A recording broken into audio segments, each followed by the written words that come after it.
with the awareness now of all these different emotional hotspots, maybe the conversation of you and your partner at the very beginning of an IVF program could also be now, how do we deal with it?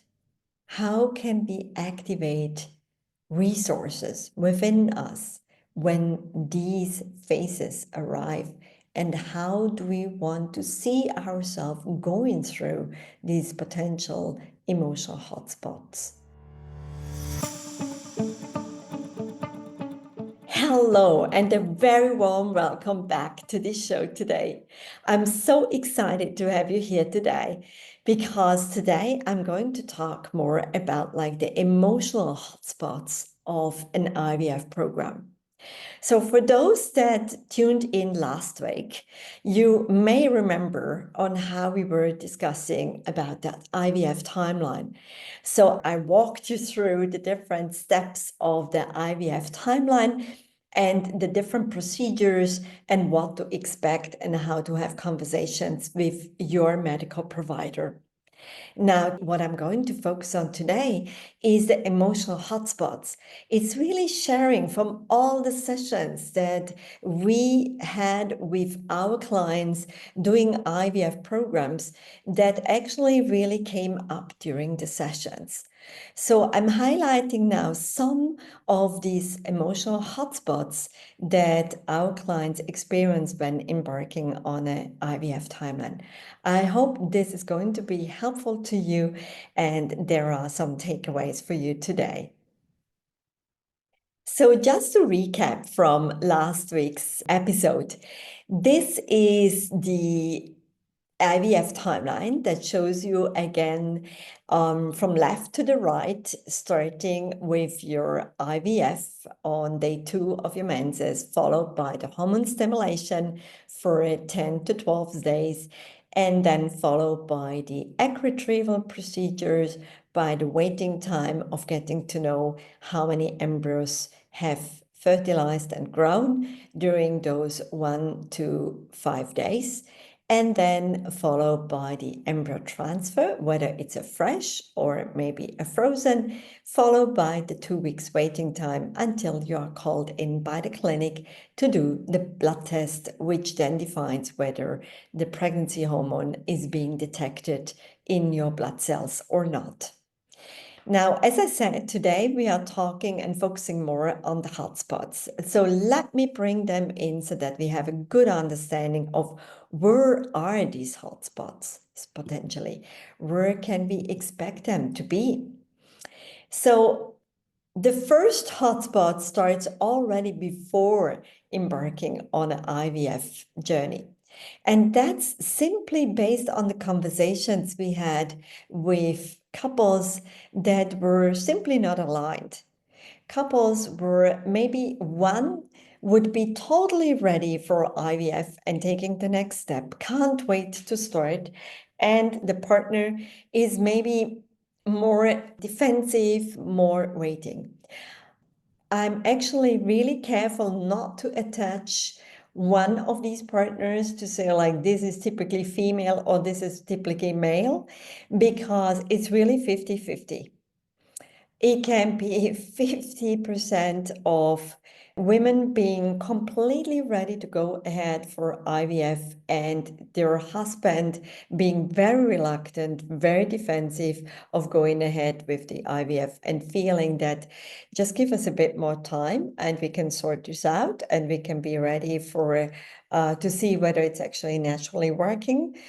Or it can be the complete opposite and the other way around, where the husband is pushing for IVF and feeling, hey, let's not just wait and waste some time. Let's go ahead and embark on an IVF program, whereas the woman is maybe the one pushing back and feeling that she doesn't want to embark on an IVF. It's really not her thing, feeling very defensive about these medical assisted programs.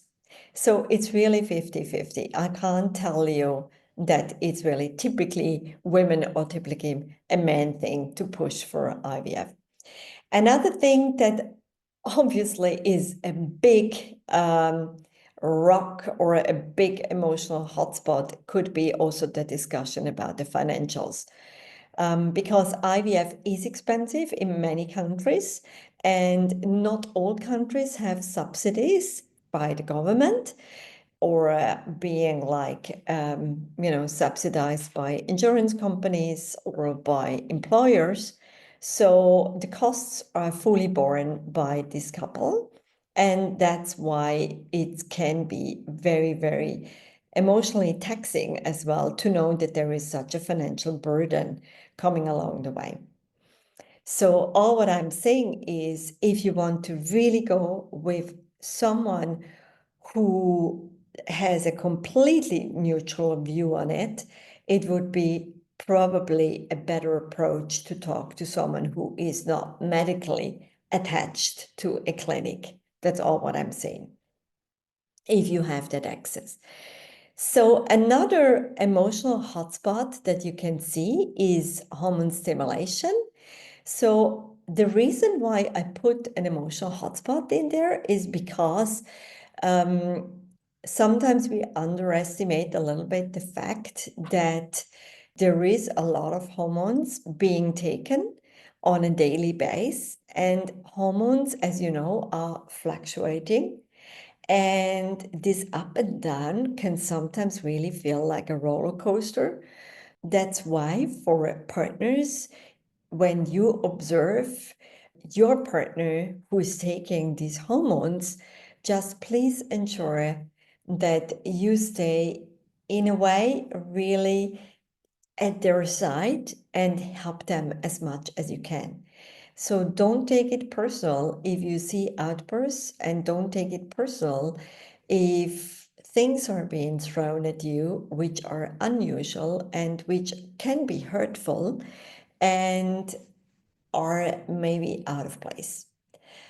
Your partner may show a side that is unusual, and this is simply the fact that hormones are playing a bigger role during those 10 to 12 days. All what I'm saying usually, hey, it's a temporary phase and it will be go as it came.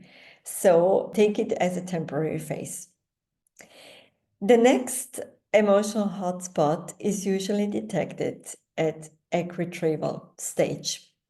Again, it's another day where you finally get to know how many follicles, how many eggs were retrieved, and how did the eggs and the sperm fertilize. Now, again, different clinics take different approaches here, so I don't want to go into the medical details of different approaches by the clinics. You should get, or you should have, a really good conversation with your medical provider to understand how fertilization is being done. The next emotional hotspot is, of course, the one when you are preparing for embryo transfer. Because during the medical procedures, there is a lot that is being done by the clinic, by the doctors, by the embryologists.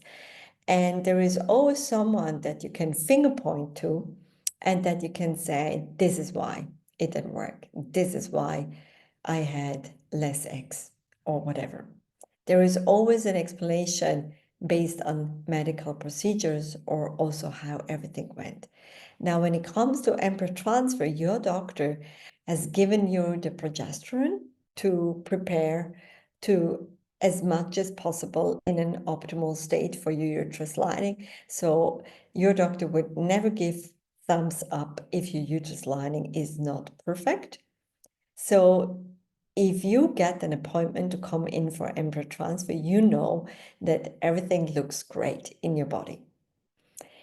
So many women feel that now this embryo transfer is going to be like an out of control scenario for them, where they feel that there is not much that they can control during those 10 days of waiting time, because simply it's up to now a bigger force, a nature body. It's this magic that plays between your embryo and your body. So it's about giving trust to our body, It's about letting go.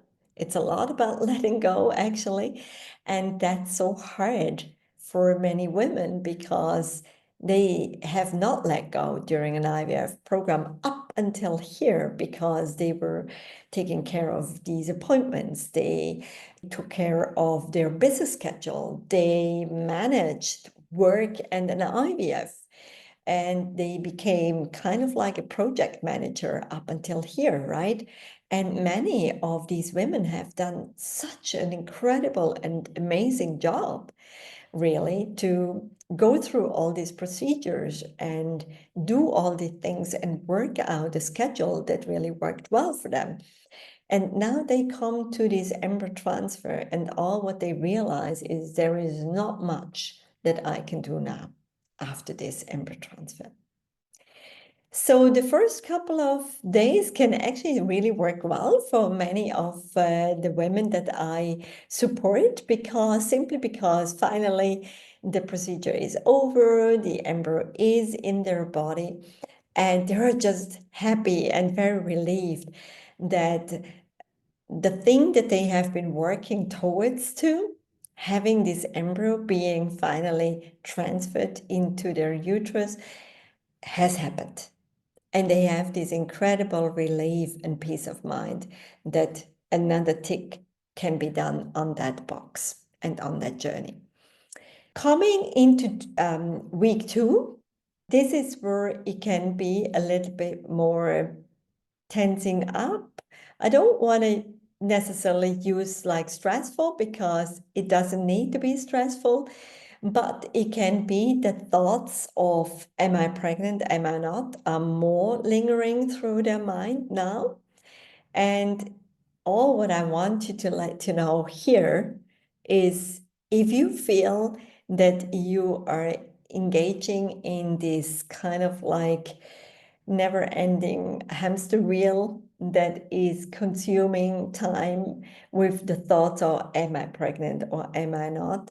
It's a very, very normal state.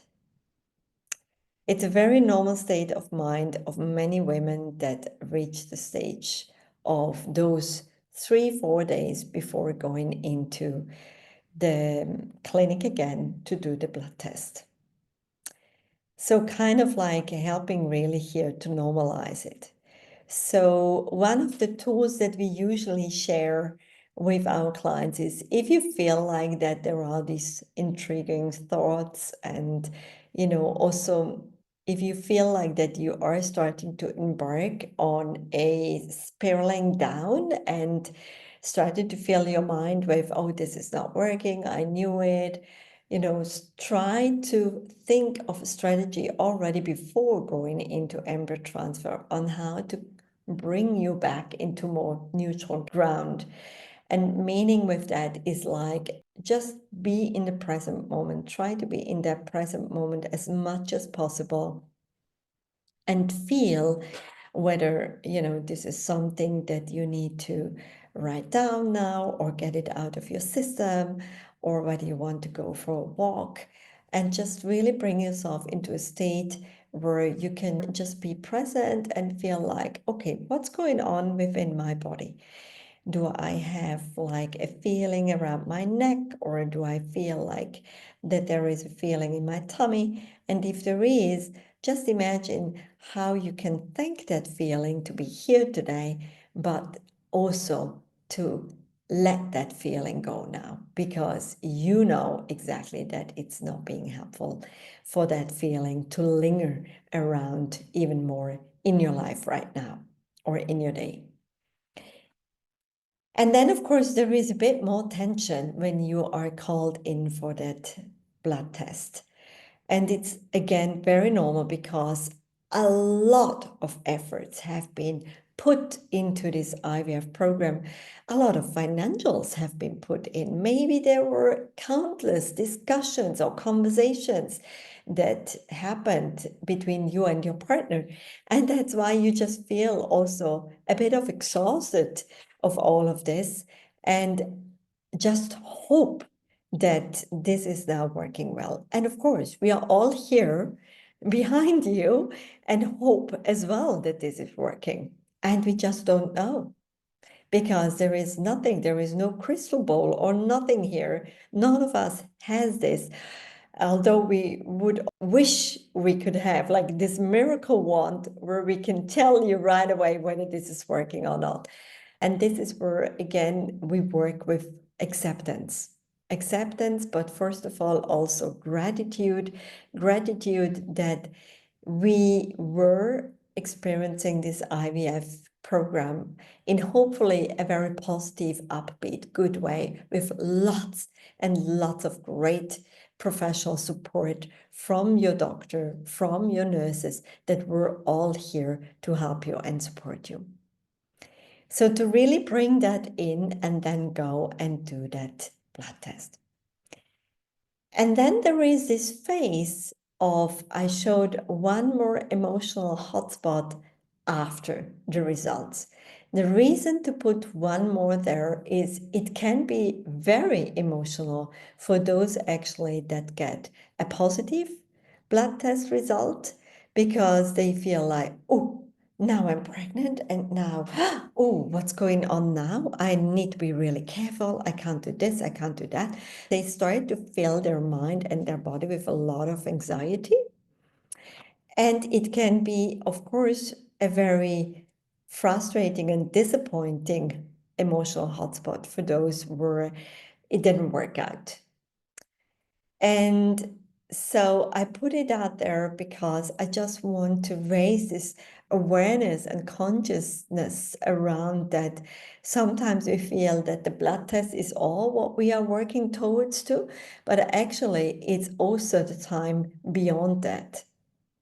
So when you embark on an IVF program, with the awareness now of all these different emotional hotspots, maybe the conversation of you and your partner at the very beginning of an IVF program could also be now, how do we deal with it? How can we activate resources within us when these phases arrive? And how do we want to see ourselves going through these potential emotional hotspots that can happen in an IVF program? I always say to our clients, preparation is absolutely key. So I really, really hope that there is something that can be absolutely helpful here for you to take away, and that you can have these conversations already ahead and prepare as much as possible for yourself. Again, thank you so much for tuning in today. I feel very honored to have you here. And if you feel that this was super helpful to you, please continue to share. Sharing is caring, I always say, so that you can touch or help support as many of your friends as well out there. Thank you. Thank you for being here today. It means a lot to me to have you as a listener or a viewer on our YouTube channel as well. And I'm looking forward to see you soon again. Have a wonderful and happy day. And if you have any questions, please let us know. Reach out to us. You know how to find us, or else just wishing you all the best and those happy, magical, good vibes for your IVF journey. See you soon. Thank you for joining me on this episode of the Fertility Counselor podcast. Remember, you are not alone on this journey. If you need support or have any questions, reach out to us via email at inquiries@counselingconnects.com. Don't forget to follow us on social media at Fertility Connects. We'd love to hear from you. If you want to learn more about us and the services we offer, head to www.fertilityconnects.com. And if you're looking for support beyond fertility, visit www.counselingconnects.com. Take care, and we'll see you in the next episode.